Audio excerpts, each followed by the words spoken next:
Assalamu alaikum. I am Amira Al-Sarraf. I'm the head of school at New Horizons School in Pasadena. I'm also a Khateebah at the Women's Mosque of America. I will be speaking today about Shamima Sheikh, who was a Muslim women's rights activist who lived in South Africa and made her mark in the 1980s and 90s.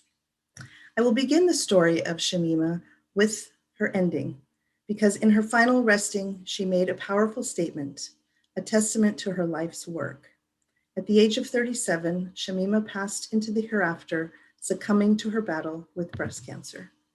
Knowing of her impending death, she asked that a close female friend lead her janaza or funeral prayer, as she had found a report in her research that the funeral prayers for Imam Shafi'i were led by a woman. Indeed, in an unprecedented move against cultural norms, numerous women attended the funeral of Shamima. From her profile on her website, they say, "In death as in life, Shamima challenged orthodoxy and traditionalism."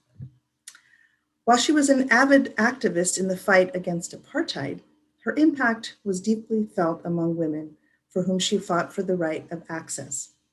In traditional centers of South African Islam, the concept of the invisible woman permeated society, with the forbidding of women to even attend the mosque.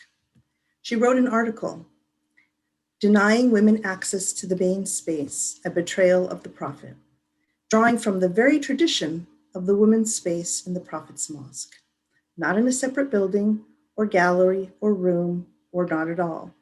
She wrote that, quote, "Women occupied the back rows of the Prophet's mosque where they could be seen and heard by the rest of the congregation." She further cited the example of Bilal approaching the women in the mosque to ask for alms or charity. And in a Bukhari hadith, the Prophet said, "Do not forbid the mosques of Allah to the women of Allah." But Shamima did not simply express her views in writing. She took action.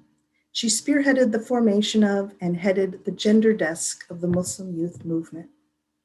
To protest the exclusion of women from a Johannesburg mosque, she led a group of women in Ramadan in 1994 to pray upstairs in the mosque. Later in the month, on the 27th night, the room was taken over by men who then put a tent up outside for the women. Shamima and the women reclaimed the space, and she recited the Tarawih prayer herself. I chose to tell the story of Shamima Sheikh because I had learned about her in a course I was teaching years ago about notable Muslim women in ancient and modern times. In our research, we came across Shamima, and I have never forgotten her. It was both her life and her death that left a mark on my heart and soul. During her 37 years, she led a life with such singularity of purpose. She was courageous in her fight against injustices, and she challenged the norm in the Muslim community, not by denying Islam, but by holding Islam and her faith as the guiding light for change. I believe her greatest spiritual lesson for me is her embodiment of the Quran, the particular Quranic verse, "O you who believe, be upholders of justice, witnesses for God." She exemplified living a life of action, of perseverance, and of sacrifice.